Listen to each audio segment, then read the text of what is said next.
the thing is, what the scientists will give you is calculations and and theories why that happens. But we have experience. We see things and they either make sense or they don't make sense. And what the scientists do is substitute our common sense and our intuition for calculations and theory. And we're supposed to believe the calculations rather than what we experience ourselves.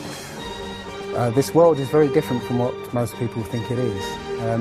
There are very powerful people who essentially rule this world right now. And the ordinary person is a slave in this world. And slaves aren't educated. They're taught what they need to, or they need to know. That's it. They're not taught truth. They're taught what they need to know. And so you're taught enough so that you can, do the paperwork and operate the machinery, but you're not meant to know what's really going on, because that's the power they have over us. They know what's going on, how this world works. We don't, so they can control us. One of the things about slavery is the slaves weren't freed. They were never freed. When the 14th Amendment or 13th Amendment, I can't remember which one, actually made everybody a slave. If you're a citizen of a country, you're a slave. That's what a citizen is. So they literally extended the slavery to everybody and made it an open prison. And that's where everybody in the world lives now. We're slaves to very powerful masters. We don't see bars. No. Yeah? The bars are the borders of the country. Mm-hmm. Right? You have to use a pass to get out, and they'll let you out if you show them your pass. And we have, as I said, we have natural rights to travel anywhere on this earth. We were born on this earth. We have the right to travel anywhere. But our masters have kept us in small, open prisons that you need to get permission to move around.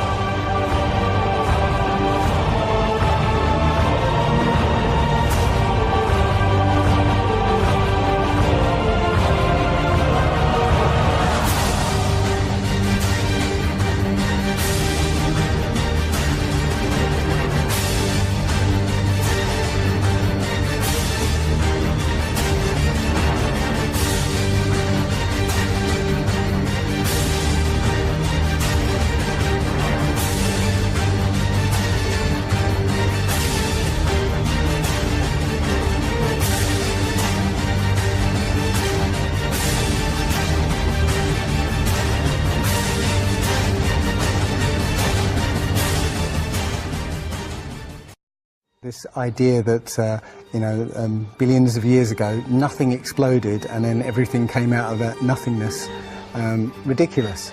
But they try to make you believe that, the idea that a supreme being, a creator, created this is ridiculous compared to that idea. I mean, if you look at it objectively, I would lean towards a creator because, there's so much that points to, the fingerprint of a creator. But it's no less ridiculous than nothing exploding and becoming something.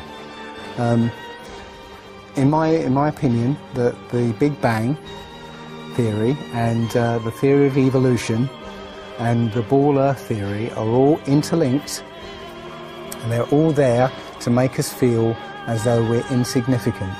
We're small, tiny, miniature, unimportant pieces of slime crawling around on a speck of dust in an infinite universe. If that's true, and there's no purpose, there's no meaning to anything, then our owners can do whatever they want with us. Then, this is all accidental, so food can be genetically modified because it's imperfect. We can be modified because we're imperfect. If we realise that this is the universe, and complete universe. Yes, this system is is everything. Everything that NASA has put out is CGI, is fake. Okay, You know, people say, I think you mentioned it, and you know, if you look out into the universe, you see that the moon is round, you know, spherical, and the planets are spherical, and so why are we flat? Well, how do you know that the planets and the stars are spherical? You know, all you get is, if you look through a telescope, you see a flat disk. If you think you see a spherical shape there, well, it needs two eyes to resolve 3D. If you're looking through a telescope, you can't see anything in 3D. It's going to be flat anyway. So all you see is a flat blob of light. It's only NASA that's giving you these beautiful pictures of so-called planets and stars.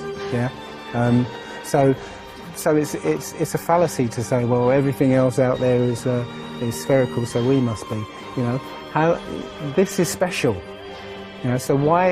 It's like saying a basketball is round, so why isn't the court round? You know, it's a fallacy. So this idea of a ball Earth, theory of evolution, the Big Bang, is all about making us feel nothing, so that we can be used. If everybody realised how special we all are, how unique every single life is, then this whole world would change overnight. We wouldn't allow ourselves to be used by this cabal. We wouldn't allow this planet to be destroyed, because they're destroying it because, oh, it's just an accidental planet, one of millions. We've found other Earths, you know. Eventually, if this one gets too messed up, we'll go to another one. No, this is it. So if we all realise that, then we wouldn't allow all these things that are going on. It's all about control. There are a small group of people who want to control the world, and because there's so many of us out there, you know, they can't control us directly. They can't, you know, this small group of people can't, you know, come round to all of us and control us directly. So they must use our own minds, our own hearts and minds against ourselves. And this is what they've done. They've educated us into this world, into this globe spinning, you know, heliocentric Big Bang evolution world, which makes us